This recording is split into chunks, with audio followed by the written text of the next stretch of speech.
So I think you have Indiana underrated. I also think you have Boston overrated. Interesting. Yeah, in Boston. Make your case. Well, I expect Boston is going to get a bump like Golden State in the playoffs because they've been there before, and I think that Boston has had some chemistry issues over the course of a year, but now the playoffs, everything's bigger and more important than the playoffs, and I know Kyrie and the team haven't gotten along so well over the course of the year, and I'm forecasting that they're going to put aside their differences and play harder together in the playoffs. All right, there's the crossfire music. The thing, what you're saying here is absurd. And I'll let your own words indict you. Steve Fezzik, I'm RJ Bell, straight out of Vegas, talking Boston Celtics. Is redemption around the corner, as the very naive Pollyanna Fezzik thinks? So, what do they fight? What is the intrinsic conflict in Boston?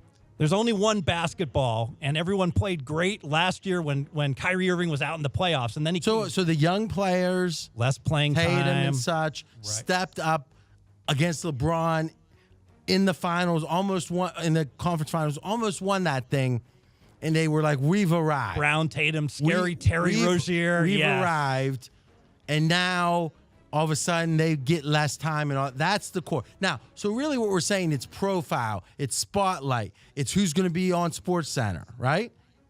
Yeah, that's what's in dispute. Yes. Now, you're saying during the regular season, when the stakes are so much lower, that's going to be the conflict. But now in the playoffs, where the lights are even brighter, where the rewards of stardom are in the tens of millions of dollars in guaranteed max contracts, they're going to say, we were kind of selfish. We were fighting over that limelight when the limelight was dim. Now that the limelight's so bright, I'm going to think more about the team. I mean, you can't be saying that. But you got Brad Stevens to bring them all together. He's such a good coach. I think what we've learned is Brad Stevens is a great X's and O's guy.